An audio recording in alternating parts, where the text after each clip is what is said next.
বিশ্বাস ছাড়া আলটিমেটলি কখনো কোনো রাজনীতি হয় না, আকিদা ছাড়া কোনো ধরনের আইন হয় না, আকিদা ছাড়া কোনো ধরনের শাসন হয় না। এগুলো একদম পলিটিক্যাল সায়েন্সের মানে একদম বাচ্চা লেভেলের কথাবার্তা। মানুষকে বিভিন্ন ধরনের ভয় দেখায়, এই যে এদের কথা বলতে দিও না, অস্থিতিশীলতা তৈরি হবে, ইন্ডিয়া চলে আসবে, আমেরিকা চলে আসবে। মুসলিম বিশ্বে তাতারদের আগ্রাসনের আগে কারো মাথায় এটা আসেই নাই যে এমন কোনো সিচুয়েশনও হইতে পারে যেখানে মুসলিমরা আছে, ইসলামী শাসন নাই। মুসলিমদের সোশিও পলিটিক্যাল অ্যাসপিরেশন সিম্পল, আমরা সেটি আছে। আলহামদুলিল্লাহ ওয়াসসালাতু ওয়াসসালামু আলা রাসূলিল্লাহ ওয়া আলা আলিহি ওয়া সাহবিহি ওয়া সাল্লামা তাসলিমান কাসীরা, আম্মা বাদ। আসসালামু আলাইকুম ওয়া রাহমাতুল্লাহি ওয়া বারাকাতুহু। আপনারা কেমন আছেন? টায়ার্ড? কথা শুনতে পারবেন? কতক্ষণ পারবেন? আচ্ছা দেখা যাক, ইনশাআল্লাহ। ঠিক আছে, সকালে একটা বক্তব্য ছিল, ওটা অনেক কষ্ট করে শুদ্ধ ভাষায় দিছি। ওটা অফিসিয়াল কথা ছিল, তাই ভাই বলতেছে, এখন আর পারতেছি না। এখন আমি আমার মতো বলি ইনশাআল্লাহ। আজকে আমরা অনেক কথা শুনছি, তো এই কথাগুলোর জিস কি ছিল? আসলে কথাগুলোর জিস ছিল যে বাংলাদেশের সমাজ এবং রাষ্ট্রে কাঠামোগত ইসলাম বিদ্বেষ আছে, এবং কাঠামোগত মানে হলো আমাদের রাষ্ট্রের পলিসি, আমাদের রাষ্ট্রের স্টেট আইডিওলজি, আমাদের শিক্ষা, আমাদের আইন, এটার প্রয়োগ, আইন প্রয়োগকারী সংস্থাগুলোর দৃষ্টিভঙ্গি, আচরণ, গণমাধ্যম, এরকম অনেকগুলো বিষয়ের মধ্যে ইসলাম বিদ্বেষ গেঁথে আছে এবং ইসলামের প্রতি নেতিবাচক বিভিন্ন ধারণা গেঁথে আছে। ঠিক আছে, এই আলোচনাগুলো আমরা অলরেডি শুনছি। আমি যেটা করব সেটা হলো আমি তিনটা জিনিস কভার করার চেষ্টা করব। একটা হলো এই কাঠামোগত বা সিস্টেমিক ইসলাম বিদ্বেষের ফলে আমাদের সমাজে কিছু স্ট্রাকচার বা কিছু ডাইনামিক গড়ে উঠছে, সেগুলো আমি পয়েন্ট আউট করার চেষ্টা করব। আরেকটা হলো এই ইসলাম বিদ্বেষের কারণে আমরা মুসলিমরা আমাদের যে সোশিও পলিটিক্যাল অ্যাসপিরেশন, অর্থাৎ সমাজের ব্যাপারে বা রাজনীতির ব্যাপারে আমরা কি চাই, এই কথাটা বলার সুযোগটা আমাদের কম থাকে বা আমরা বলতে পারি না ইভেন, বা এটা ক্রিমিনালাইজ করা হয়। এই ব্যাপারটা নিয়ে একটু আলোচনা করব এবং ফাইনালি আমি দুটো জিনিস টাই ইন করার চেষ্টা করবো ইনশাআল্লাহ তাআলা। আচ্ছা, সো আমাদের সমাজে এই যে কাঠামোগত ইসলাম বিদ্বেষ আছে বা সিস্টেমিক ইসলাম বিদ্বেষ আছে, এটার ফলাফলগুলো কি কি? এটার একটা ফলাফল হলো যে আমাদের সমাজে ইসলাম এক্সক্লুডেড। এক্সক্লুডেড মানে কি? দেখেন, আমাদের সমাজ এবং সংস্কৃতির মধ্যে ইসলাম অনুপস্থিত, অথবা আপনি বলতে পারেন ইসলাম যতটুকু থাকার কথা ছিল অতটুকু নাই। ব্যাপারটা চিন্তা করে দেখেন যে ধরেন উপমহাদেশের পৌত্তলিক যে ধর্মগুলো আছে, সেখান থেকে আচার আচরণ, রীতি, অনুষ্ঠান, বেশভূষা, এগুলো কিন্তু আমরা খুব ইজিলি বাঙালি সংস্কৃতি বলে গ্রহণ করে নেই। মঙ্গল প্রদীপ, মঙ্গল শোভাযাত্রা, মূর্তি, মুখোশ, এগুলো কোত্থেকে আসতেছে এগুলো তো আমরা বুঝতেছি, তাই না? এগুলো কিন্তু আপনি গ্রহণ করতে পারেন, এগুলো অসাম্প্রদায়িক, এগুলো সংস্কৃতি নিরপেক্ষ, তাই সবার উপর চাপায় দেওয়া যায়। কিন্তু ইসলামের ক্ষেত্রে এটা করা যায় না। সো এটা কিন্তু আসলে হওয়ার কথা না। আপনারা চিন্তা করে দেখেন, এখানে শত শত বছর ধরে মুসলিমদের শাসন ছিল, এটা ওই সময় পৃথিবীর সবচেয়ে সমৃদ্ধ জায়গাগুলোর একটা ছিল, তাই না? এরকম এটা একটা কসমোপলিটন হাব ছিল। তো সেই হিসেবে মুসলিম আইডেন্টিটি এবং ইসলামের যে রিপ্রেজেন্টেশনটা হওয়ার কথা ছিল, ওটা কিন্তু আমাদের এখানে হয় না। সো এটা এই ইসলামোফোবিয়া বা সিস্টেমিক ইসলাম বিদ্বেষের একটা ইম্পর্টেন্ট ফলাফল। আবার দেখেন, ইসলামের যেই বিষয়গুলোকে নিতে চায় সেগুলো কোন বিষয়? সেগুলো হলো ওই বিষয় যেগুলো হিন্দুস্তানি যেই পেগানিজম আছে সেটার সাথে মিশে গেছে, মাজার সংস্কৃতি, ওরস বা এই টাইপের জিনিসপত্রগুলো, এইগুলো তারা গ্রহণ করবে, কিন্তু যেগুলো আদিও অকৃত্রিম ইসলাম সেটার ক্ষেত্রে তারা গ্রহণ করতে চায় না। এরকম একটা ব্যাপারও থাকে। পাশাপাশি দেখেন যে ইসলামের ভিজিবল যে কোনো কিছু, মুসলিমদের জমায়েত হইতে পারে, মুসলিমদের পোশাক হইতে পারে, মুসলিমদের অনুষ্ঠান হইতে পারে, এই জিনিসগুলোকে নেতিবাচকভাবে দেখার একটা টেন্ডেন্সি আছে। আর এটা সবচেয়ে ভালো এক্সাম্পল হলো এই যে হাসিনা, সে একটা কথা বলছিল যে একটা সংবাদ সম্মেলনে, সকালে ওটা বলছি, যে বোরখা পরা মহিলাদের কথা বলতে গিয়ে বলছিল যে এগুলা কি, এটা একদম তাঁবুর মতো হয়ে থাকবে। এবং এটা ইন্টারেস্টিং। কেন ইন্টারেস্টিং? কারণ হাসিনা কিন্তু নিজেকে ইসলাম বিদ্বেষী হিসেবে প্রেজেন্ট করে না। সে প্রেজেন্ট করে সে একজন তাহাজ্জুদ গুজার মানুষ, সে খুব রিলিজিয়াস, জানামাজ সাথে নিয়ে ঘুমায়, মানে বিছনা থেকে গরম দিয়ে সে জানামাজে পড়ে, এরকম একটা অবস্থা। তো এই ভাইবে আছে, কিন্তু সেও বুঝে যে এইটা বললে তার সমস্যা হবে না। সে কিন্তু নামাজের ব্যাপারে এটা বলবে না, এত নামাজ পড়ার কি দরকার, এটা কখনো হাসিনা বলবে না। সে কি বলবে? এত বোরখা পড়ার কি দরকার, কারণ সে জানে সমাজের মধ্যে এটার একটা অ্যাকসেপ্টেন্স আছে।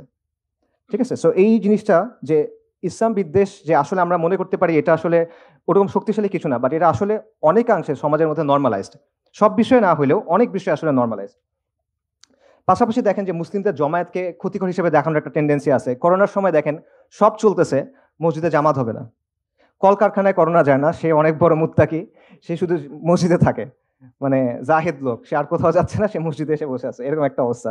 তারপর ধরেন ৭১ টিভি না ডিবিসি আমার মনে নাই, এখানে আমি জানি না আসলে আছে কিনা, যাই হোক তাদের এক আলোচনায় বলতেছিল যে মুসলিমদের কবর দেওয়ার দরকার নেই, পুড়ে দাও।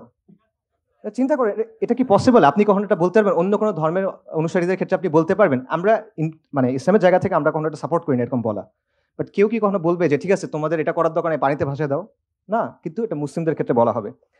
পাশাপাশি দেখেন এগুলো আপনারা জানেন যে কুরবানি নিয়ে চুলকানি আছে, সারা বছর বারবিকিউ খাইতেছে, বার্গার খাইতেছে, কেএফসি যাইতেছে, ওগুলো মনে হয় জ্যান্ত প্রাণীর মাংস খাইতেছে, আর কুরবানির সময় এসে বলছে যে না এত পশু তুমি মারতেছো কেন, এরকম একটা অবস্থা।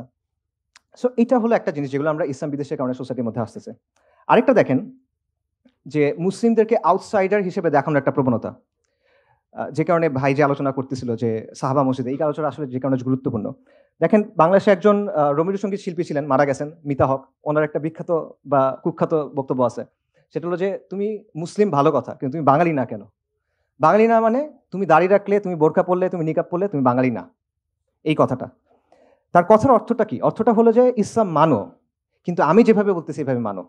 আমি ঠিক করে দিব তুমি কতটুকু ইসলাম মানন করতে পারবা। আমি একটা ছক দিব, এই ছকটার মধ্যে তুমি ইসলাম মানো, এর বাইরে যাবা না। এর বাইরে যদি যাও তাহলে কি? তাহলে তুমি বাঙালি না, ঠিক আছে? আর এর ভেতরে যদি মানো, আমার কথা যদি শোনো, তাহলে আমরা তোমাদেরকে জায়গা দিব, তোমরা বসতে বসতে পারবে, এখানে তোমাদের জায়গা করে দিব। আচ্ছা, আর যদি কোরআন সুন্নাহ মানো তাহলে তুমি বাঙালি হবে না। এবং এই যে বাঙালি না তুমি, এটা বলার অর্থটা কি? এটা বলার অর্থ মানে আপনি আমার অংশ না, আপনি সমাজের প্রতিনিধিত্ব করেন না, আপনি outsider, you don't belong here. আমরা এখানে খাইতে বসলে তোমরা জায়গা দিব না, তুমি আমাদের লোক না, ঠিক আছে? এইটা হলো যে আপনাকে আউটসাইডার বানায় রাখার একটা ব্যাপার। এবং ব্যাপারটা একটা এরকম যে হয় নিজেকে বদলাও, সহি বাঙালি হও, নইলে বাইর হও, ঠিক আছে? আমরা জমিদার, তোমরা চাষাভুষা, যেমনে বলবো এমনি থাকবা, এরকম একটা ব্যাপার। আচ্ছা, সো মিতা হক সেকুলারদের যে অংশের প্রতিনিধিত্ব করে সেটা এখন কিছুটা দুর্বল, আলহামদুলিল্লাহ। বাকি এই বয়ানটা আসলে যায় নাই এখনো, এই বয়ান এখনো বহাল তবিয়তে আছে। কিভাবে আছে? আপনারা এখন একটা কথা শুনছেন যে বাংলাদেশে আরবের ইসলাম চলবে না, বাংলার ইসলাম চলবে। এই কথার সাথে মিতা হকের কথার আসলে পার্থক্য কি? কোনো পার্থক্য নেই, লিটারেলি কোনো পার্থক্য নেই, এক্স্যাক্টলি সেম কথা। আমি তোমাকে ইসলামের একটা ভার্সন দিব, আমি তোমাকে ইসলামের একটা ছক দিব, এর ভিতরে ইসলাম মানবা, এর বাইরে যাবা না। এর বাইরে গেলে তুমি ভিনদেশি খারেজি। যদি তুমি মনে করো ইন্নাদ-দীন ইনদাল্লাহিল ইসলাম, তাহলে তুমি নাজদের ইসলাম পালন করতেছো, ঠিক আছে? একদম সেম জিনিস। এবং দুই জায়গার মূল কথাটা কি? মূল কথাটা হলো there is a right way to be Muslim and there is a wrong way to be Muslim. There is a right Islam and there is a wrong Islam. আর এটা কে ঠিক করবে কোনটা সঠিক ইসলাম? ওরা ঠিক করবে, ওরা ঠিক করবে, আপনার ওটা মানতে হবে। এবং রাইট উইথ মানে রাইট মুসলিম হলে কি হইতে হবে? আপনার সহি বাঙালি হইতে হবে, আপনার সহি লিবারাল হইতে হবে, আপনার এলজিবিটি কিউ মানতে হবে। মানে তারা আপনাকে শর্ত দিবে, এগুলো মেনে মেনে আপনাকে প্রমাণ করতে হবে যে না ভাই আমি আসলে তোমার সোসাইটিতে বিলং করি। মুসলিম হও, ইসলাম মানো, আমার কথা বলো মানো, এটা হলো তাদের কথা। সো এটা বেসিক্যালি ইসলামকে নিয়ন্ত্রণ করার একটা চেষ্টা। সো অবভিয়াসলি তারা যেইটা কথা বলে এটা আলটিমেটলি ইসলাম না। এখানে তাওহীদ নাই, এখানে আল ওয়ালা ওয়াল বারা নাই, এখানে হাকিমিয়া নাই, এটা মিল্লাত ইব্রাহিম না। এটা মিল্লাতু শেখ মুজিব হইতে পারে, এটা মিল্লাতু লালন হইতে পারে, এটা মিল্লাতু ফুলান বা ফুলান হইতে পারে, এটা মিল্লাতু ইব্রাহিম না আলাইহিস সালাতু ওয়াস সালাম। তো এইভাবে এই ইসলাম বিদ্বেষের কারণে এমন একটা সিচুয়েশন তৈরি হয়েছে, সেখানে একদিকে তারা যেটা করতেছে, তারা ইসলাম এবং মুসলিম পরিচয়টাকে ডিফাইন করার চেষ্টা করতেছে যে একটা ছক আছে, এর মধ্যে তুমি থাকতে হবে।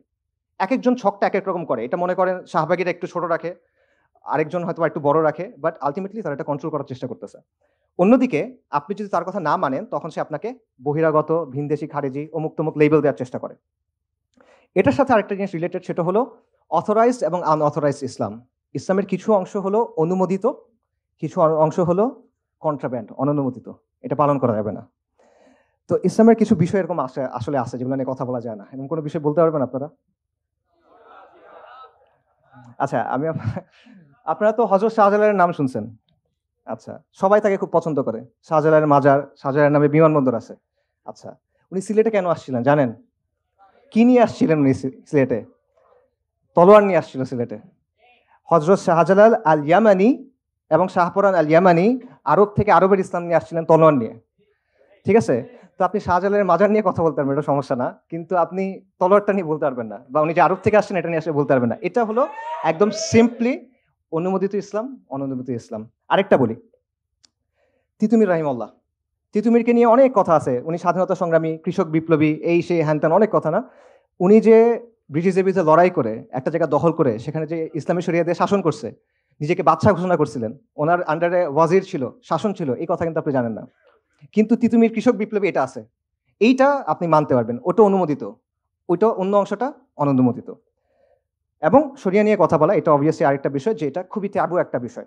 এবং শরিয়া নিয়ে কথা বললে আগে বলা হয়তো জঙ্গি, এখন বলা হবে জঙ্গি, ফ্যাসিবাদী, এবং দুটোই আসলে বিপজ্জনক ট্যাগিং। কারণ এটার মাধ্যমে কি হয়, এটার মাধ্যমে বেসিক্যালি আপনাকে আদারাইজ করা হয় এবং আপনাকে রিপ্রেস করার, মানে আপনার উপর অত্যাচার নির্যাতন করার একটা মানে বৈধতা তৈরি করা হয়, যে ওই যে মানে আপনাকে তো মুমিন বলে এই করতে পারবে না, আপনি এখন একটা নাম দিতে হবে, রাজাকার, জঙ্গি, এই সেই কিছু একটা নাম বলতে হবে, এটা আর কি। এবং এই ব্যাপারটা এতটাই ডেঞ্জারাস যে যারা নিজেদেরকে মানে ইসলামী ঘরানার মানুষজন, তারাও আসলে শরিয়া নিয়ে কথা বলে একটু ভেবাচাকা খেয়ে যায়, যে আসলে মনে হয় কথাগুলো এখন বলা উচিত হচ্ছে না, পরে মনে হয় বললে ভালো হতো, এরকম একটা ব্যাপার আছে। আচ্ছা, আরেকটা যেটা রেজাল্ট ইসলামোফোবিয়ার, সেটা হলো অ্যাপ্রোপ্রিয়েশন। অ্যাপ্রোপ্রিয়েশন মানে কি, যে তারা দেখবেন ইসলামের বিভিন্ন শব্দ তাদের জন্য ইউজ করে। এটার সবচেয়ে ভালো এক্সাম্পল হলো নির্বাচনের আগে হাসিনার মাথায় হিজাব চলে আসছিল, হাতে তসবি চলে আসছিল।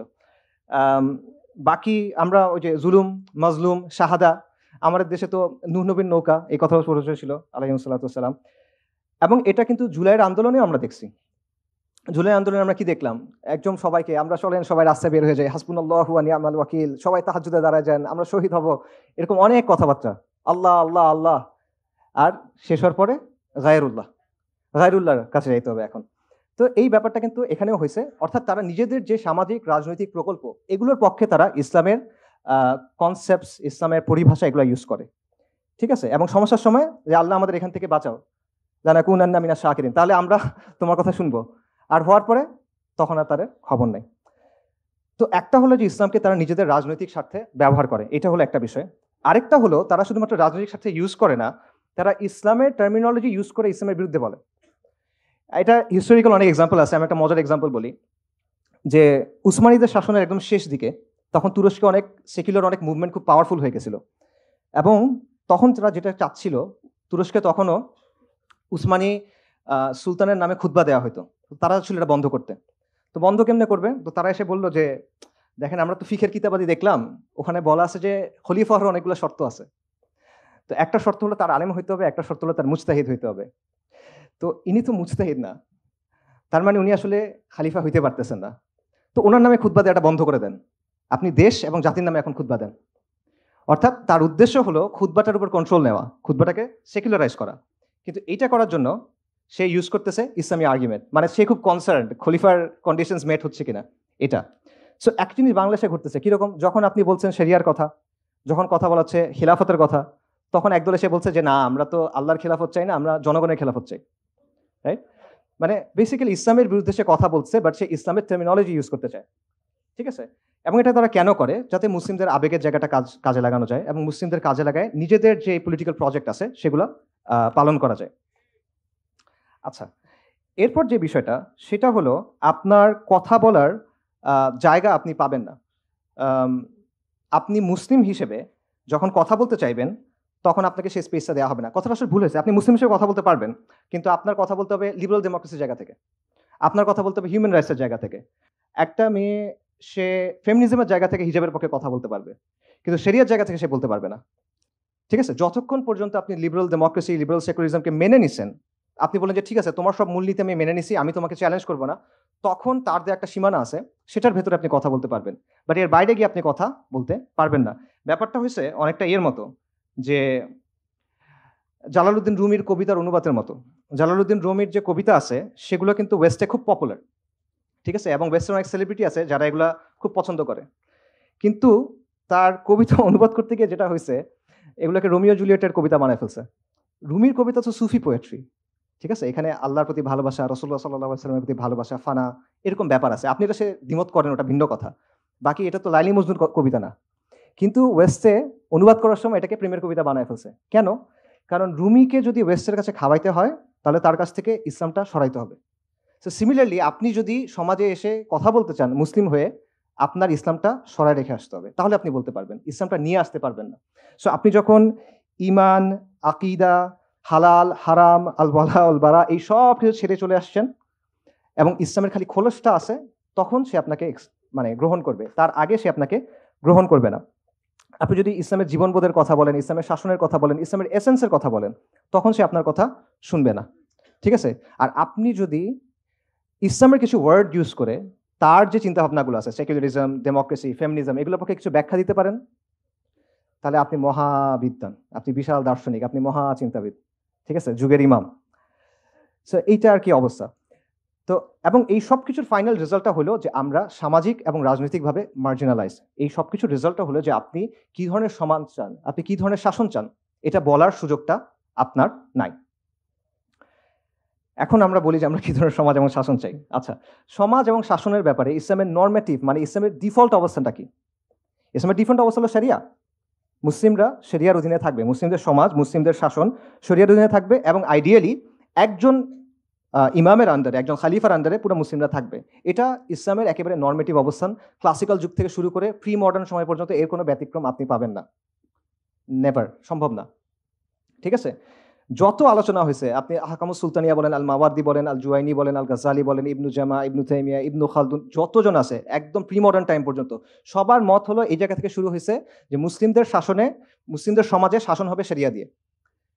এইটার বাইরে কোনো কথা নেই। এবং আইডিয়াল সিচুয়েশন সবসময় এটা যে একজন খালিফার আন্ডারে পুরো মুসলিমরা একত্রিত থাকবে। এই অবস্থার সাথে ব্যতিক্রম করছে এমন কেউ নাই। এবং তাতারদের আগ্রাসনের আগে, মুসলিম বিশ্বে তাতারদের আগ্রাসনের আগে কারো মাথায় এটা আসেই নাই যে এমন কোনো সিচুয়েশনও হইতে পারে যেখানে মুসলিমরা আছে, ইসলামী শাসন নাই। এটা তাদের didn't even ochre to them, ঠিক আছে। তো এটা হলো একদম বাই ডিফল্ট, মানে আমাদের একদম ইনবিল্ট অবস্থান। কিন্তু এই অবস্থানটা আজকে অপরিচিত হয়ে গেছে টু দ্য এক্সটেন্ট, যখন কেউ এটা বলে যে আমরা শরিয়া চাই, তখন এটা মনে হয় মহা র্যাডিক্যাল একটা কাজ হয়ে গেছে। অথচ এটা ইসলামের একদম ডিফল্ট পজিশন। মানে আপনি যেমন নামাজের ব্যাপারে কি আপনার কাছে যদি বলে 5 ওয়াক্ত সালাত নাকি 6 ওয়াক্ত, আপনি অবাক হয়ে যাবেন, এটা কি বলে? এটা ওরকম একটা ব্যাপার। সো এই চেঞ্জটা আসলে কিভাবে হলো? এই চেঞ্জটা হয়েছে কলোনিয়াল যুগে, উপনিবেশিক আগ্রাসনের সময়। উপনিবেশিক আগ্রাসনের দুটা কাজ হয়েছে। এক, তারা আমাদের উপর তাদের শাসন চাপায় দিছে। বা তার আগে তারা কি করছে?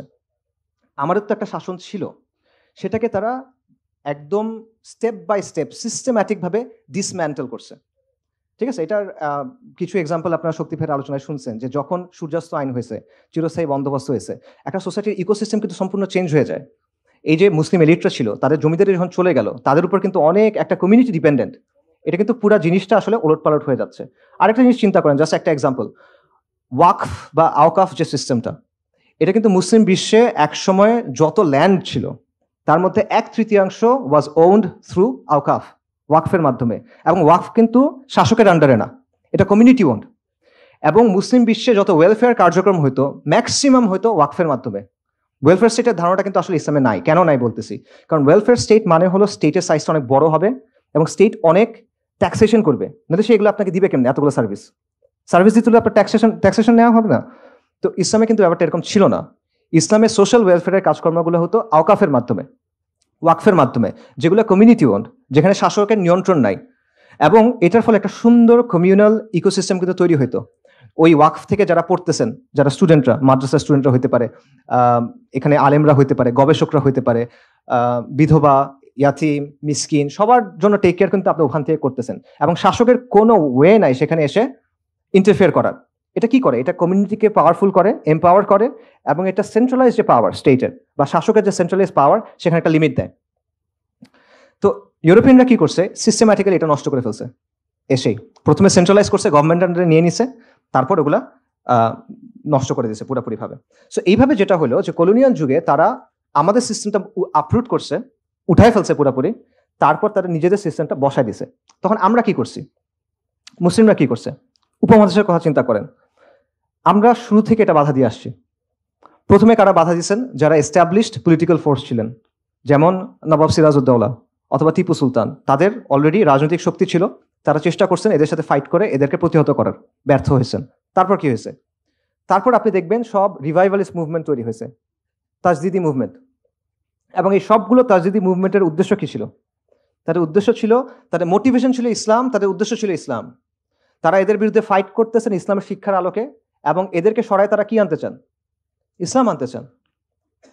আমি জাস্ট আপনাদের বলি, এটা একটা কন্টিনিউয়াস ধারা, আপনি এটা কোনো মানে এটার মাঝখানে কোনো ব্রেক নাই। দেখেন, শাহ ওয়ালিউল্লাহ মুহাদ্দিস দেহলভী, উপমহাদেশের যত ধারা আছে সব ধারা ওনাকে মানে মোরলেস।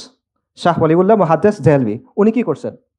উনি প্রথমে একটা ইলমি তাজদিদ শুরু করছেন, জ্ঞানগত একটা বিপ্লব তৈরি করছেন। আবার উনি আহমদ শাহ আবদালি, কাবুলের শাসক ছিলেন তখন, আফগানিস্তানের শাসক ছিলেন, তাকে চিঠি লিখছেন যে এখানে আমাদের উপর কুফফার শক্তিশালী, আপনি এখানে আসেন, আল্লাহ আপনাকে অনেক বড় জাযা দিবেন, দুনিয়াতেও আপনি পুরস্কৃত হবেন।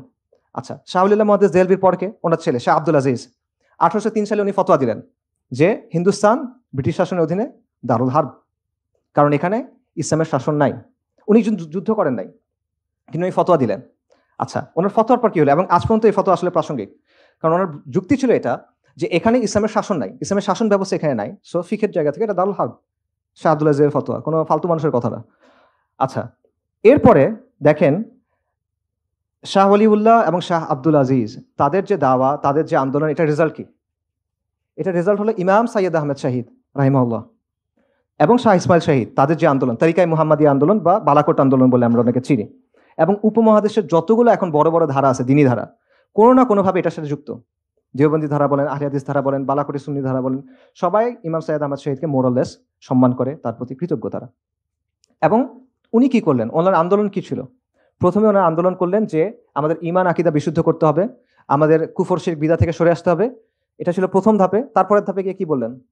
যে ইসলামী ইমারা কায়েম করতে হবে। সাইয়্যেদ আহমদ শহীদের মূল প্রজেক্ট এটাই ছিল। ঠিক আছে, আচ্ছা, আলাদা পলিটি তৈরি করা যায়, মানে ওনার চিন্তাটা ছিল এটা যে মুসলিমদের এখন আলাদা একটা পলিটিক্যাল এন্টিটি লাগবে, এভাবে হবে না। এবং পাকিস্তানের চিন্তাটাও আসলে আপনি এর মধ্যে পাবেন, এটা আমি পরে আসতেছি। আচ্ছা, সাইয়্যেদ আহমেদ শহীদের মুরিদ, ওনার দ্বারা প্রভাবিত, ডিরেক্টলি ওনার মুরিদ মীর নিসার আলী তিতুমির, যেটা বললাম।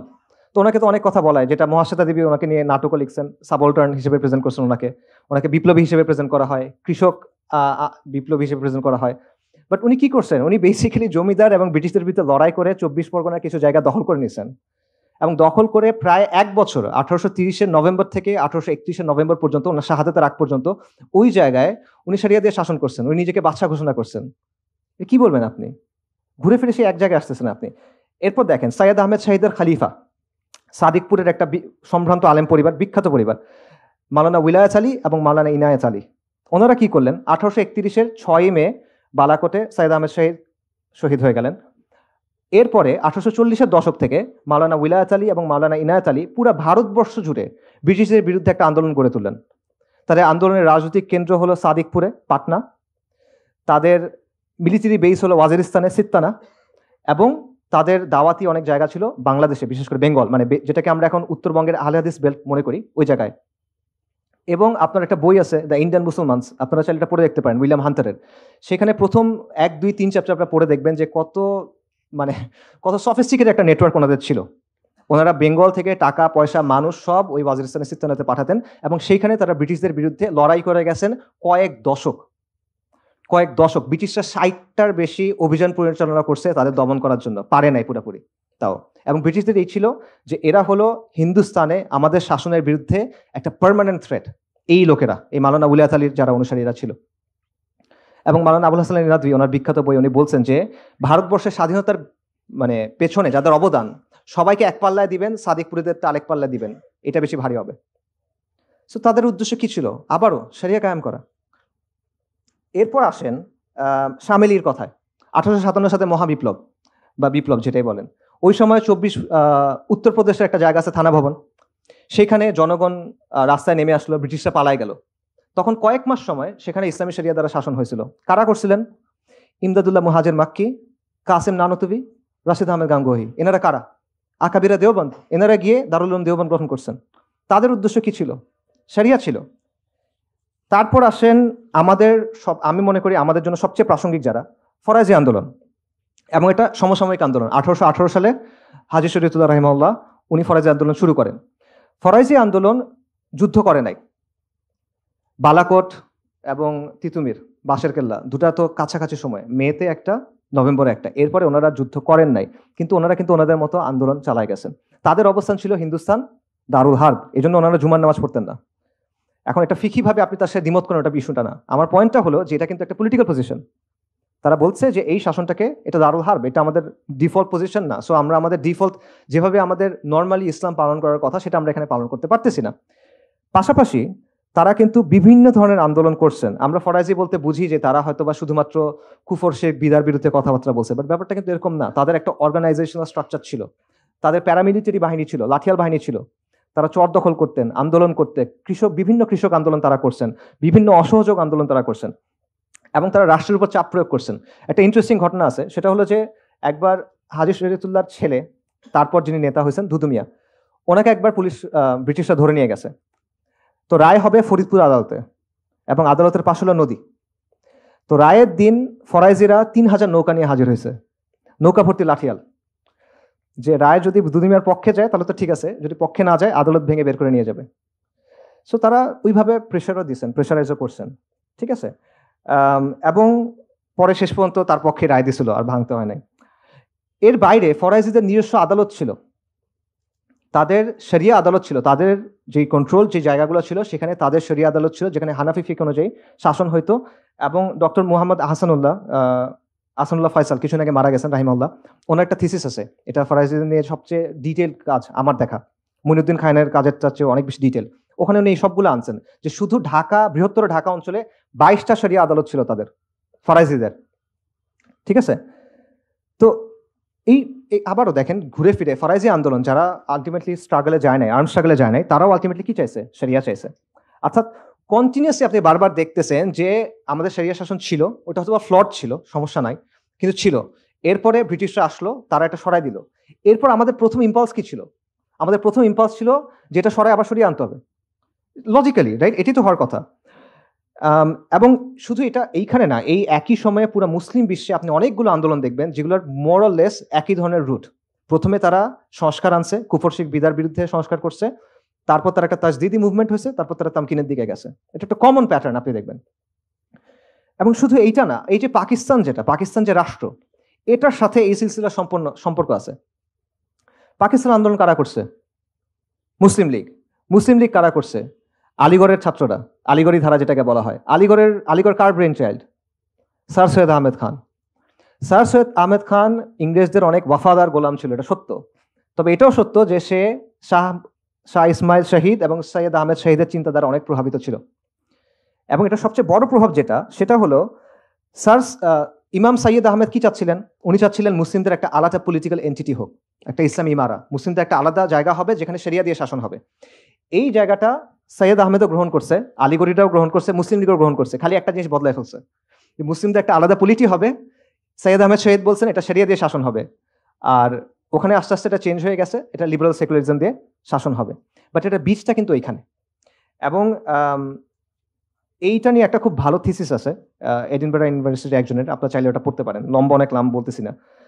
ইভেন পাকিস্তানের যে অবজেক্টিভ রেজলিউশন, যেটা কারারদাদে মাকাসেদ বলে, সেখানে একটা কথা আছে যে এটা কুরআন সুন্নাহর বাইরে কোনো কিছু এখানে আসবে না, এরকম একটা কথা আছে। এই কথাটা কেন আসলো?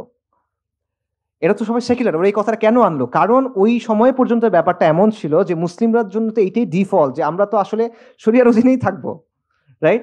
সো ইভেন পাকিস্তান, যেটা একটা সেকুলার স্টেট, যেটাতে আসলে এইসব কথা অ্যাড করে আলটিমেটলি কোনো লাভ হয় নাই, বাট স্টিল ওই দেশটা যখন তৈরি হচ্ছে, যখন তাদের অবজেক্টিভ রেজলিউশন তৈরি হচ্ছে কনস্টিটিউশনের, তখন কারারদাদে মাকাসেদ যেটা, সেখানে তারা এই জিনিসটা ইনক্লুড করতে বাধ্য হয়েছে। এইটা হলো অবস্থা। সো এই কথাগুলো আমি কেন বললাম? এই কথাগুলো আমি বললাম যে এর মাধ্যমে আমরা কি বুঝলাম, সেটা হলো যে শরিয়া এটা আমাদের একদম মৌলিক অবস্থান, এটা নতুন করে প্রমাণ করার কিছু নাই, শুরু থেকে এটা আমাদের অবস্থান। তো এবং এটা নন নেগোশিয়েবল অবস্থান। এত কথা বলে এটা আসলে প্রমাণ করার দরকার ছিল না, বাট মানুষ বলে যে এটা হঠাৎ করে কোনো একটা কথা নিয়ে আসতেছে। না, এটা হঠাৎ করে কোনো কথা না, এটা আমাদের আকাইদি অবস্থান, এটা নুসুসি অবস্থান, এটা ফিকহি অবস্থান, এটা আমাদের ঐতিহাসিক অবস্থান এবং আমাদের পূর্বপুরুষদের গৌরবের উত্তরাধিকার। We are heirs of their glory, কিন্তু আমরা রিলাক্টেন্ট heirs, মানে আমরা উত্তরাধিকার সূত্রে একটা সম্পদ পাইছি, কিন্তু আমরা এটা গ্রহণ করতে চাই না, গড়িমসি করতেছি আমরা। ব্যাপারটা আসলে এরকম। সো দুইটা পয়েন্ট, আমাদের রাজনৈতিক অবস্থান হলো বেসিক্যালি মুসলিমদের সোশিও পলিটিক্যাল অ্যাসপিরেশন সিম্পল, আমরা শরিয়া চাই, দ্যাটস ইট। এর বাইরে আর কিছু না, এর বাইরে অন্য কিছু চাওয়ার ইখতিয়ার আল্লাহ আমাদের দেন নাই, এটা সুযোগ নাই। ইন্নাদ-দীনা ইনদাল্লাহিল ইসলাম। কিন্তু আজকে এই বিষয়টা অপরিচিত হয়ে গেছে এবং এটা ক্রিমিনালাইজ করা হয়েছে, এটা ট্যাবু হয়ে গেছে, যেটা মনে হয় অদ্ভুত কিছু একটা, মানে আপনি তোমরা সরিয়ে যাচ্ছ, এটা কি আবার? এবং এই কাজটা হয়েছে দুইটা ধাপে। প্রথম ধাপটা হলো, দেখেন এই যে ইসলামিস্ট বলি না আমরা, ইসলামিস্ট কারা? ইসলামিস্ট বলার মানেটা কি আসলে? ওরা ইসলামিস্ট বলতে কাদের বোঝায়? যারা শরিয়া চায়। এটা তো মুসলিমদের মধ্যে আলাদা কোনো ধারা হওয়ার কথা না, এটা তো আমাদের ডিফল্ট পজিশন, যেটা আমি এতক্ষণ বললাম। এটা কিভাবে হইলো? উসমানীদের পতন হওয়ার পর স্বাভাবিকভাবেই মুসলিম বিশ্বে অনেকগুলো আন্দোলন তৈরি হলো, যাদের উদ্দেশ্য ছিল মুসলিমদের রিভাইভাল। স্বাভাবিকভাবে এটার মধ্যে ইখওয়ানুল মুসলিমিন আছে, জামাত ইসলামী আছে, জর্ডানের তাকিউদ্দিন নাভানির অন্যান্য আন্দোলন আছে, সাইয়েদ কুতুব রাহিমাহুল্লাহ দাওয়া আছে, এটসেট্রা। তো এই ধারাটা যখন তৈরি হইলো তখন ওয়েস্টার্নাররা এটা একটা নাম দিল যে এরা হলো ইসলামিস্ট। এটা মুসলিমদের মধ্যে আলাদা একটা ক্যাটাগরি, সব মুসলিম খারাপ না, ইসলামিস্টরা খারাপ, ওরা একটা জিনিস চায়। সো এইভাবে প্রথমে একটা ক্যাটাগরাইজেশন করলো। এরপরে কয়েক দশক চলে গেল, 80-র দশক আসলো, ইসলামিস্টদের মধ্যে কেউ কেউ তখন ডেমোক্রেসিগুলো একটু গ্রহণ করলো। তখন তারা আরেকটা ভাগ করলো যে ভালো মুসলিম আছে, খারাপ মুসলিম আছে। খারাপ মুসলিম হলো এই ইসলামিস্টরা। ইসলামিস্টদের মধ্যে কিছু মন্দের ভালো আছে, ওরা ডেমোক্রেসি একটু মানে। আর একটা আছে, কিছু আছে একদম খারাপ, এগুলো হলো র্যাডিক্যালস। ঠিক আছে? সো এই দুই ধাপে আলটিমেটলি এটা হয়েছে। এবং আজকে আমরা কোন অবস্থায় আসি? আজকে যারা ওই যে পলিটিক্যাল ইসলামিস্ট, তারা এখন আর শরিয়ার কথা বলে না। এখন শরিয়ার কথা শুধুমাত্র র্যাডিক্যালরাই বলে, আর কেউ আসলে বলে না। তো এবং ইন্টারেস্টিংলি এই জিনিসটাও আপনি কলোনিয়াল সময়ে পাবেন। আবার উইলিয়াম হান্টারের বইটাতে যাই। উইলিয়াম হান্টারের বইতে যারা ব্রিটিশদের বিরুদ্ধে যুদ্ধ করতেছিল, এই যে মাওলানা উলায়াত আলী, ইনায়াত আলীর যারা অনুসারীরা, তাদের একটা নাম দিছে সে। কি নাম? হিন্দুস্তানি ফ্যানাটিক্স, ধর্মান্ধ। এবং তাদের যে জায়গাটা, ওটার নাম ছিল দ্য ফ্যানাটিক বেস, ধর্মান্ধদের ঘাঁটি। ঠিক আছে? সো এই হলো অবস্থা। এবং এই কাজটা ওরা সবসময় করে যে মুসলিমদের মধ্যে কিছু হলে ভালো, স্যার সৈয়দ আহমেদ ভালো, সৈয়দ আহমেদ শহীদ খারাপ। ঠিক আছে? মোল্লা ব্র্যাডলি ভালো, আরেক মোল্লা খারাপ। এই জিনিসটা ওরা সবসময় করে। এবং সবচেয়ে দুঃখজনক বলেন, ইন্টারেস্টিং বলেন, মুসলিমদের মধ্যে একটা অংশ আছে যারা ভালো মুসলিম হইতে চায় ওদের কাছে, এবং এটা হওয়ার জন্য ওরা বাকি মুসলিমদের ক্ষতিও করতে চায়। এটা হলো আনফর্চুনেট বাস্তবতা। তো আজকের সমাজের হিসেবে যদি আমরা চিন্তা করি, স্যার সৈয়দ আহমেদ কিরকম মুসলিম? ইমাম সৈয়দ আহমেদ শাহিদ, উনি কিরকম মুসলিম হবেন? তিতুমির কিরকম মুসলিম হবেন? হাজী শরীয়তুল্লাহ কিরকম মুসলিম হবেন? সো শুধু এইটা না, ইভেন এমন একটা বয়ান আছে, সেটা হলো যে ইসলামিস্টদের থেকে, মানে সোকল ইসলামিস্টদের থেকে আসছে, যে তারা বলে যে যারা ইখওয়ানুল মুসলিমিনের অবস্থান গ্রহণ করে নাই, ঠিক আছে, ইখওয়ানুল মুসলিমিনের অবস্থানটা যারা গ্রহণ করে নাই, এই যে সংস্কারের বা অন্যান্যটা, তারা আসলে ইসলামিস্টই না। তারা ইসলামিস্ট বলা যাবে না, ইসলামিয়ুন তারা না। ভালো কথা, ইসলামিস্ট না। শাহ ওলিউল্লাহ কি ছিলেন? হাজী শরীয়তুল্লাহ কি ছিলেন? তিতুমির কি ছিলেন? আমরা ওইটা। আমরা ইসলামিস্ট হওয়ার দরকার নাই, আমাদের অমুক তুমুকের হওয়ার দরকার নাই, গুড ব্যাডের দরকার নাই। ওই ওনাদের যে অবস্থান, সেটা আমাদের অবস্থান, এবং এটা ওনাদেরও অবস্থান না, এটা দ্বীন ইসলামের অবস্থান। আচ্ছা, তাহলে সামারি করি, আমরা কি বুঝলাম? আমরা যেটা বুঝলাম সেটা হলো শরিয়া আমাদের ডিফল্ট অবস্থান। কলোনিয়াল যুগে এসে এটা আমাদের থেকে সরায় ফেলা হয়েছে এবং সেকুলার সিস্টেম চাপায় দেওয়া হয়েছে। মুসলিমরা যখন এটা প্রতিরোধ করছে, তাদের প্রতিরোধের মোটিভেশন ছিল ইসলাম, এবং তাদের গোলও ছিল ইসলাম। তারা ইসলামের জন্য প্রতিরোধ করছেন এবং তারা ইসলামী শাসনটাই চাইছেন। এবং এই অবস্থাটা পরিবর্তন হয়েছে আলটিমেটলি 20 শতাব্দীতে এসে, যখন ইউরোপিয়ানরা যাওয়ার সময় এমন কিছু মানুষকে পাওয়ারে রেখে গেছে যারা তাদের মতোই চিন্তা করে। আচ্ছা, সেই সাথে যেটা হয়েছে যে বিভিন্ন নামে, এই যে আপনি শরিয়া চান, এই যে আমাদের অ্যাসপিরেশনস, এটাকে ক্রিমিনালাইজ করা হয়েছে বা ট্যাবু বানায় ফেলা হয়েছে। এটা হলো অবস্থা। সো এর ফলে আলটিমেটলি এখন অবস্থাটা এমন দাঁড়াইছে যে মুসলিমরা যদি একত্রিত হয় সমাজ বা পলিটিক্স নিয়ে কথা বলতে, তখন এটা একটা ভীতিকর বিষয় হয়ে যায়। মুসলিমরা যদি এবং মানুষকে বিভিন্ন ধরনের ভয় দেখায়, এই যে এদের কথা বলতে দিও না, অস্থিতিশীলতা তৈরি হবে, ইন্ডিয়া চলে আসবে, আমেরিকা চলে আসবে, রাইট? এদের কথা বলতে দিলে ডেভেলপমেন্ট ক্ষতিগ্রস্ত হবে, এই ধরনের একটা অ্যান্টিসিপেটরি ফিয়ার তৈরি করা হয়। সেই সাথে বিদ্যমান ব্যবস্থার অল্টারনেটিভ নিয়ে আপনি যে কথা বলবেন, যে না, নেশন স্টেটের বাইরে অন্য কিছু থাকতে পারে, এই কথা বলার সুযোগ আপনার নাই। সেকুলার ডেমোক্রেসির বাইরে যে অন্য কিছু আপনি থাকতে পারে, এই কথা বলার সুযোগ আপনাকে দেয়া হয় না। এবং ফাইনালি মুসলিম যে পরিচয় এবং মুসলিমদের যে রাজনীতি, এটার বয়ানটাকে তারা কন্ট্রোল করার চেষ্টা করে। এবং এইখানে সেকুলাররা কিন্তু একেবারেই কনসিস্টেন্ট না তাদের জায়গায়। উদাহরণ দেখেন, কিছুদিন আগে ঢাকা ইউনিভার্সিটিতে সিরাজ শিকদারের একটা মিউরাল হয়েছে। সিরাজ শিকদারকে সর্বহারা পার্টির নেতা। সর্বহারা পার্টি কি চায়? তারা মাওবাদী দল। তারা সশস্ত্র সংগ্রামের মাধ্যমে, বিপ্লবের মাধ্যমে সরকার উৎখাত করে কমিউনিজম প্রতিষ্ঠা করতে চায়। এই পার্টির মাধ্যমে অপহরণ হয়েছে, খুন হয়েছে, ব্যাংক ডাকাতি হয়েছে, এবং তাদের মধ্যে আন্ত পার্টি খতমের রাজনীতি বলে একটা বিষয় ছিল, যে পার্টির ভেতরে একজন একজনকে মেরে ফেলতেছে, খতমের লাইন। তাকে নিয়ে কিন্তু আপনি মিডল বানাতে পারছেন। এরকম আরো ঘটনা আছে। 90-এর দশকে এরকমও হয়েছে যে সিরাজ শিকদারকে নিয়ে স্মরণ সভা হয়েছে, সেখানে ঢাকা ইউনিভার্সিটির একজন প্রফেসর এসে বক্তব্য দিচ্ছে তার ব্যাপারে, খুব মানে আবেগ ভরে তার কথাবার্তা বলতেছে। আপনি চিন্তা করতে পারবেন, উল্টা দিক থেকে চিন্তা করেন তো, এবং আপনারা একটা স্লোগান শুনবেন এখন, মাতৃভূমি অথবা মৃত্যু, এটা শুনছেন না কয়েকদিন আগে? এটার অরিজিন কি জানেন? পাত্রিয়া বা মুয়ার্তে। এটা হলো 1960-এ ফিডেল ক্যাস্ট্রোর একটা স্লোগান, এবং 64 সালে চে গুয়েভারা ইউএন জেনারেল অ্যাসেম্বলিতে গিয়ে, জাতিসংঘের সাধারণ অধিবেশনে গিয়ে একটা বক্তব্য দিয়েছিল, তারপর সেটা এইভাবে শেষ করছে, পাত্রিয়া বা মুয়ার্তে, জন্মভূমি অথবা মৃত্যু। এটাই এখন খুব ভালো স্লোগান, আমরা ইউজ করতেছি, আমরা না মানে ইউজ করতেছে। ক্যাস্ট্রো আর চে গুয়েভারা কি করছিল? তারা তারা সশস্ত্র বিপ্লবের মাধ্যমে সরকারকে উৎখাত করে তার নিজের আদর্শ প্রতিষ্ঠা করছিল, তাই না? সো এইরকম একটা লোকের টি শার্ট আপনি পড়তে পারতেছেন, তার ক্যাপ পড়তেছেন, আপনি খুব ভালো হিরো, প্রগতিশীল, অনেক জোস। কিন্তু আমি মুসলিম, আমি যদি বলি যে আমি শরিয়া চাই, সেটা আমি বলতে পারবো না, এটা সামহাউ ট্যাবু। এটা হলো অবস্থা। গুয়েভারার কথা আরো অনেক কিছু বলা যায়। গুয়েভারার একটা গেরিলা ওয়ারফেয়ারের ক্ষেত্রে তার একটা থিওরি ছিল, ফোকো থিওরি, সরি। এই থিওরি থেকে ইনফ্লুয়েন্স হয়ে ল্যাটিন আমেরিকার অনেকগুলা দল আরবান গেরিলা ওয়ারফেয়ার শুরু করছিল। যদিও গুয়েভারার থিওরি ছিল রুরাল এরিয়া নিয়ে, ওটা ভিন্ন আলোচনা। আরবান গেরিলা ওয়ারফেয়ার মানে কি? Basically terrorism. তার মানে হচ্ছে গুয়েভারা বেসিক্যালি টেরোরিজমের একজন তাত্ত্বিক, কিন্তু আপনি তাকে সেলিব্রেট করতে পারতেছেন, কোনো সমস্যা নাই। চে গুয়েভারার আন্ডারে বৈপ্লবিক আদালতের মাধ্যমে অনেক মানুষের ফাঁসি হয়েছিল। মানুষের রক্ত তার হাতে লেগে আছে, ভালো খারাপ ওটা পরে আলোচনা, বাট লেগে তো আছে। তাকে সেলিব্রেট করতে কোনো সমস্যা নাই। কিন্তু আমি যদি শরিয়ার কথা বলি, আমি আপনার কোনো আইন ভাঙতেছি না, কিন্তু আমি বলতেছি আমার জায়গা থেকে যে আমি শরিয়া চাই, আমি এটা মানি না, তখন আপনি এটা বলতে দিবেন না। এটা একেবারেই কনসিস্টেন্সি না, এবং এটা সেকুলারদের চরম ধরনের ইনকনসিস্টেন্সি, যেটা তারা আসলে স্বীকার করে না এবং তারা আসলে আড়াল করে রাখতে চায়। মৌলিক সমস্যা কোন জায়গায়? মৌলিক সমস্যাটা হলো, দেখেন, বিশ্বাস ছাড়া আলটিমেটলি কখনো কোনো রাজনীতি হয় না, আকিদা ছাড়া কোনো ধরনের আইন হয় না, আকিদা ছাড়া কোনো ধরনের শাসন হয় না। এগুলো একদম পলিটিক্যাল সায়েন্সের মানে একদম বাচ্চা লেভেলের কথাবার্তা, ঠিক আছে? মানে নিউট্রাল কখনো কোনো আইন হইতে পারে না। যে কোনো পলিটিক্যাল শাসন, যে কোনো শাসন ব্যবস্থা, যে কোনো পলিটিক্যাল সিস্টেম, যে কোনো আইন, এটার পেছনে একটা ধারণা থাকে যে আমি কি ধরনের সমাজ চাই, একটা ভালো জীবন কেমন হবে, গুড লাইফের ভিশনটা কেমন হতে পারে, রাইট?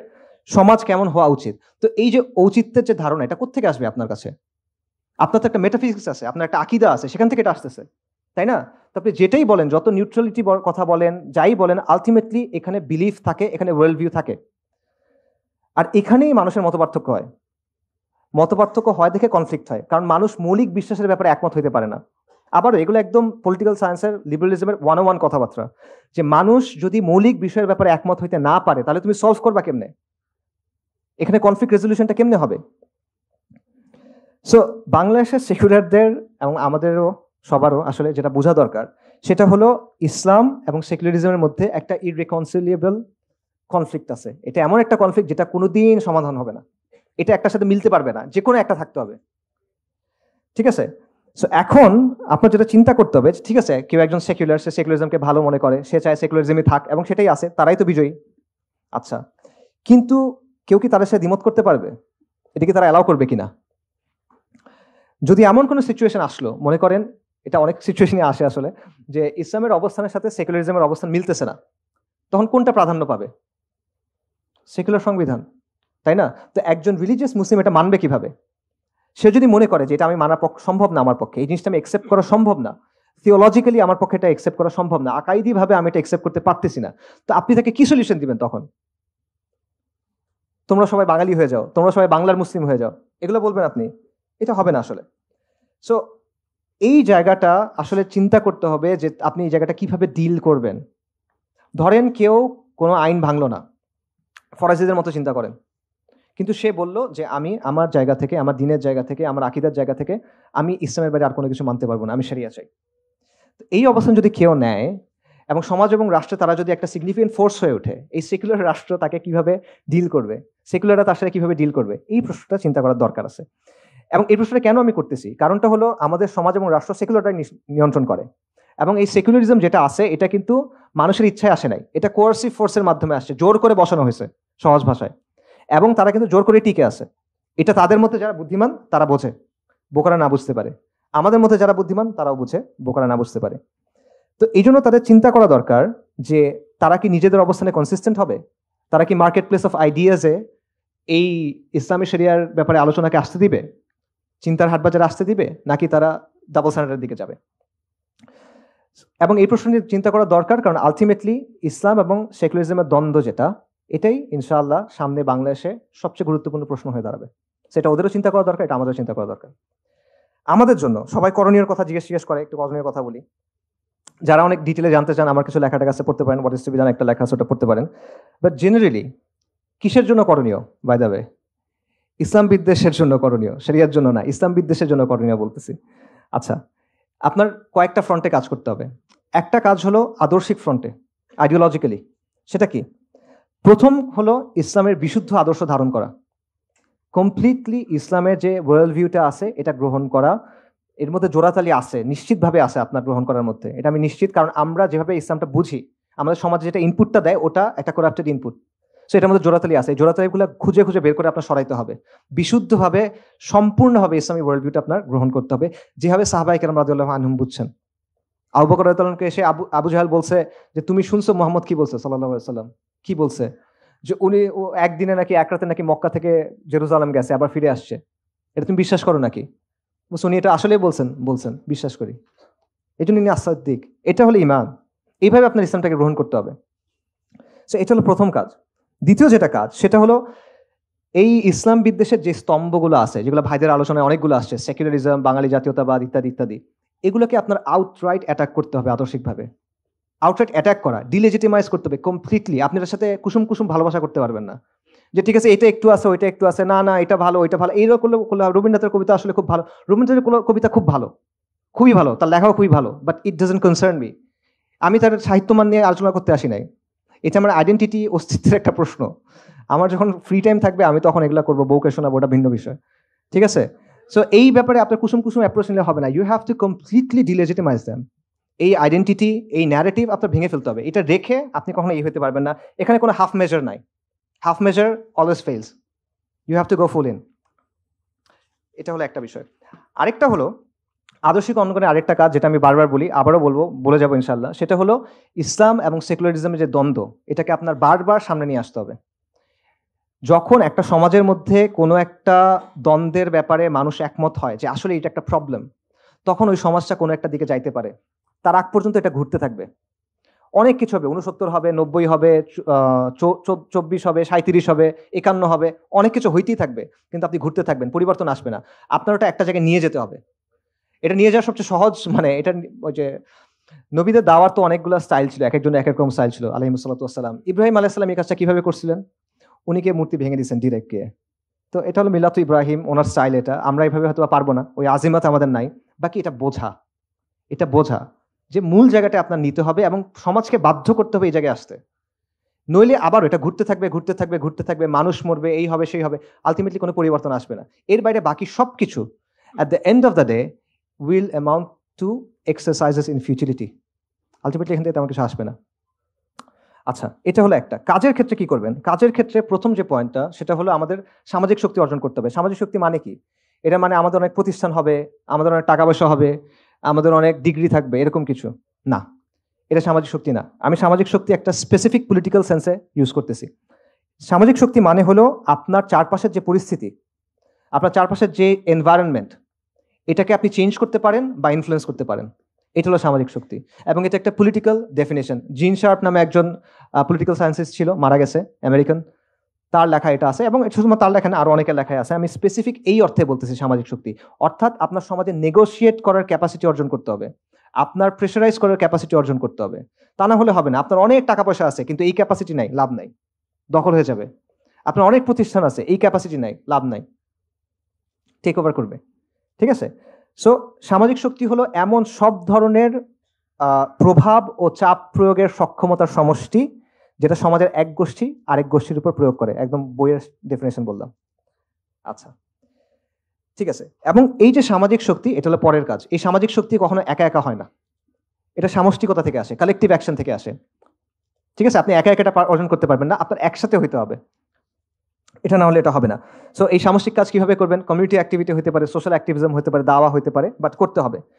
এবং এটা কেন আপনি করবেন? এটা করবেন কারণ এই সমাজ আপনাকে দাঁড়ানোর জায়গা দিতে চায় না। আপনার ওই জায়গাটা করে নিতে হবে। এটা আরেকজন এসে দিয়ে যাবে না, কিন্তু এটা আপনাকেই করতে হবে। আপনার ছেলে এসে করবে না, আপনাকেই করতে হবে।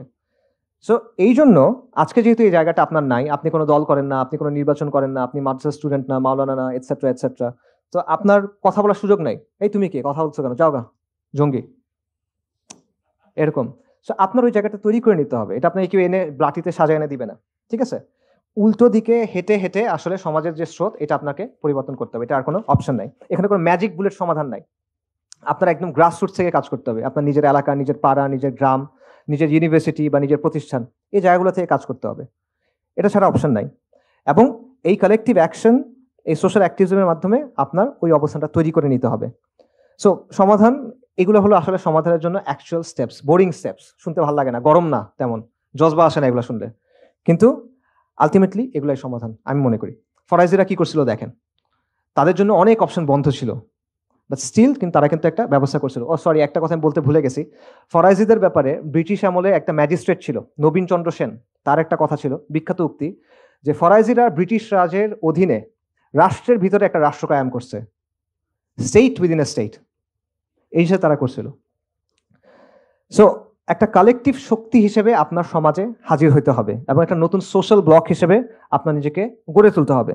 তখন আপনি নেগোশিয়েট করতে পারবেন, তখন আপনি চাপ দিতে পারবেন, তখন আপনার কথা তারা শুনতে বাধ্য হবে। তার আগ পর্যন্ত সে শুনবে না, সে কন্টিনিউসলি জমিদার কন্টেস্টে চেষ্টা করবে চাষা ভূষাদেরকে দমন পীড়ন করতে। ঠিক আছে?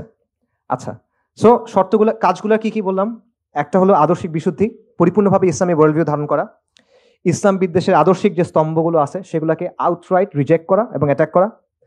ইসলাম এবং সেকুলারিজমের দ্বন্দ্বকে সমাজের মূল দ্বন্দ্বে পরিণত করা এবং কালেকটিভ অ্যাকশন, কমিউনিটি অ্যাক্টিভিজম এবং এর মাধ্যমে সামাজিক শক্তি অর্জন করা। শেষ করি, সেকুলারদের বিভিন্ন ঘরানার অনেক বক্তব্য আছে, সেই বক্তব্যগুলোর মূল জিসটা কি? মূল জিসটা হলো ইসলামকে তাদের মতো কাটছাট করে ব্যাখ্যা করতে হবে, ইসলামকে তাদের দেওয়া প্রেসক্রিপশন অনুযায়ী মানতে হবে, এবং তারা কিছু রিকোয়ারমেন্টস ঠিক করে দিবে, কিছু মাপকাঠি ঠিক করে দিবে, শর্ত ঠিক করে দিবে, আমার সেগুলো দিয়ে দিয়ে প্রমাণ করতে হবে, এই যে দেখো আমি কিন্তু ভালো, আমাকে একটু জায়গা দাও। ঠিক আছে? অর্থাৎ সেকুলারদের স্ট্যান্ডার্ডে আমাদের কন্টিনিউয়ালি নিজেদেরকে প্রমাণ করতে হবে। সো চিন্তার এই পুরো ফ্রেমওয়ার্কটা আমাদেরকে রিজেক্ট করতে হবে। আপনি যা ইচ্ছা করেন সে আপনাকে ভালো হিসেবে মেনে নেবে না, সে সাময়িকভাবে হয়তো আপনাকে মানবে, বাট সে আপনাকে ইউজ করবে আলটিমেটলি। এটা একটা losing game, it doesn't work. ঠিক আছে? আমরা এই মাটির মানুষ, আমাদের এই পরিবারগুলো এখানে হাজার হাজার শত শত বছর ধরে আছে, আমরা এই ভাষায় কথা বলি, আমরা এই সমাজের অংশ, আমরা এই সমাজে কন্ট্রিবিউট করি। আমাদের কেন ওদের কাছে আত্মপরিচয়ের প্রমাণ দিতে হবে? আমাদের কেন ওদের কাছে গিয়ে পরীক্ষা দিতে হবে? ওদের কাছে ভাইবা দিব কেন আমি? ওরা কে? কারো খেয়াল খুশির জন্য তো আমরা আমাদের দিনকে বদলাবো না। কোনো জমিদারের আদেশ মতো তো আমার নিজেকে বাঙালি প্রমাণ করার দরকার নাই, আমার নিজেকে ভালো মুসলিম প্রমাণ করার দরকার নাই। আমি একজনের কাছে জবাবদিহি করব। ওরা কে? ওর কাছে আমার পাত্তা দেওয়ার কি আছে? আসলে কারো কথা শোনার টাইম নেই এত। বাংলাদেশের মুসলিমরা এই জমিনের সন্তান, আমরা এখান থেকে কোথাও যাইতেছি না, আমরা এখানেই থাকবো। আমাদের অতীত, বর্তমান, ভবিষ্যৎ এই ভূখণ্ডের সাথে যুক্ত, এবং এই মাটির উপর আমার যে দাবি আছে এই দাবিও আমরা ছাড়বো না ইনশাআল্লাহ। এবং মুসলিমরা ইসলাম ছাড়বে না। আমরা গুনাহগার হইতে পারি, আমরা নাফরমান হইতে পারি, আমাদের মধ্যে নিফাক থাকতে পারে, আমাদের মধ্যে ফাহিশ থাকতে পারে, অনেক কিছু থাকতে পারে, আমরা পারফেক্ট না, আমরা অনেক খারাপ বান্দা, আল্লাহ নাফরমান বান্দা, কিন্তু আমরা ইসলাম কখনো ছাড়বো না ইনশাআল্লাহ। আমরা শরিয়া কখনো ছাড়বো না। এবং এটা শাহজালালের মাটি, এটা তিতুমিরের মাটি, এটা হাজী শরীয়তুল্লাহর মাটি। এই মাটি আমি ছেড়ে কই যাব? কারো যাইতে হলে অন্যরা যাবে, আমাদের যাওয়ার কিছু নাই। এটা আমাদের মাটি ছিল, এটা আমাদের মাটি থাকবে। এই জমিনে শত শত বছর ধরে মুসলিমদের শাসন ছিল, সমৃদ্ধ শাসন। একসময় বাংলা ছিল পুরো ওয়ার্ল্ডের একটা হাব, এবং আগ্রাসী শত্রু এবং শোষণের বিরুদ্ধে বারবার রক্ত দিছি আমরা। এবং উম্মার মধ্যে এখনো পর্যন্ত সবচেয়ে বড় এথনিক গ্রুপগুলোর লিস্ট করেন, বাঙালি মুসলিম তার একটা, বেঙ্গল মুসলিম, বাঙালি মুসলিম, বাংলাদেশের মুসলিম, যা ইচ্ছা বলেন, আমরা সেই গ্রুপের একটা। তো এগুলো কি এমনি এমনি? আল্লাহ আযজা ওয়া জাল্লার সৃষ্টি জগতে কোনো কিছু এমনি এমনি হয়? এটার জন্য কোনো পরিকল্পনা নাই আল্লাহ আযজা ওয়া জাল্লার। এইখানে আপনি আসেন, আমরা কথাবার্তা বলতেছি, এই রিয়েলাইজেশনগুলো আমাদের হচ্ছে, এটার কোনো তাৎপর্য নাই? আল্লাহর কাছে এগুলোকে আমাদের জবাব দিতে হবে না? সো কারো মাটিতে বসবাস করি না, এবং এই দিন যেমন আমার, এই জমিনও আমার। এই দিন যেমন আমার, এই জমিনও আমার। আমার দিন, আমার জমিন, আমার দিন, আমার জমিন। আলাইসাল্লাহু বিআহকামিল হাকিমিন। তাকবীর, তাকবীর, তাকবীর। আল্লাহুম্মা সাল্লি ওয়া সাল্লিম আলা নবিয়িনা মুহাম্মদ।